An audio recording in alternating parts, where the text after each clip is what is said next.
நாடாளுமன்ற தேர்தல் நெருங்குவதையொட்டி ஓசூரில் உள்ள தனியார் விடுதியில் தமிழக, கர்நாடக, ஆந்திரா ஆகிய 3 மாநில எல்லைப்பகுதி காவல்துறை உயர் அதிகாரிகள் ஆலோசனை மேற்கொண்டுள்ளனர். இதுகுறித்த கூடுதல் விவரங்களோடு நமது செய்தியாளர் ஆனந்த் பாபு இணைகிறார். வணக்கம் ஆனந்த் பாபு, விவரம்.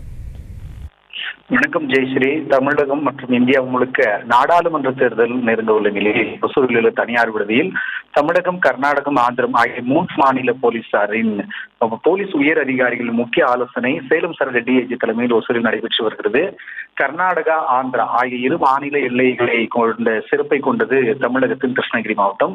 ஆந்திரா மாநிலத்தின் தமிழக மாநில எல்லையாக உள்ள ஆந்திரா, கர்நாடகா ஆகிய 2 மாநில பகுதிகளில் இருக்கக்கூடியவர்கள் ஒசூர் உள்ளிட்ட பகுதிகளில் தான் சென்று வர வேண்டிய சூழலில் விரைவில் நாடாளுமன்ற தேர்தல் அறிவிக்கப்பட உள்ளதையொட்டி ஒசூரில் உள்ள தனியார் விடுதியில் சேலம் சரக டிஐஜி உமா அவர்களின் தலைமையில் தமிழகம், கர்நாடகா, ஆந்திரா ஆகிய 3 மாநில எல்லைகளை கொண்ட ஒருங்கிணைப்பு போலீசாரின் காவல் உயர் அதிகாரிகள் ஆலோசனை கூட்டம் தற்போது நடைபெற்று வருகிறது. கூட்டத்தில் நாடாளுமன்ற தேர்தலின் போது அண்டை மாநிலங்களில் இருந்து மது கடத்தப்படுவது, ரொக்கப்பணம், பரிசு பொருட்கள் கொண்டு செல்வது, குற்ற சம்பவங்களில் ஈடுபட்டு பிற மாநிலங்களில் தஞ்சம் அடைவது போன்றவற்றை எவ்வாறு தடுப்பது போன்ற 3 மாநில போலீசார் உயர் அதிகாரிகள் இதற்கான ஆலோசனையில் ஈடுபட்டு வருகிறார்கள். இதில் கிருஷ்ணகிரி மாவட்டத்தை சேர்ந்த எஸ்பி, பெங்களூரு புறநகர் மாவட்ட எஸ்பி மற்றும் ஆந்திராவை சேர்ந்த உயர் அதிகாரிகள் உள்ளிட்டோரும் இந்த ஆலோசனை கூட்டத்தில் ஈடுபட்டிருக்கிறார்கள். ஜெயஸ்ரீ,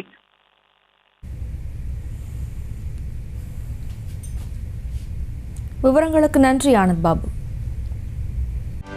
செய்திகளை உடனுக்குடனும் துல்லியமாகவும் தெரிந்து கொள்ள சப்ஸ்கிரைப் பண்ணுங்க.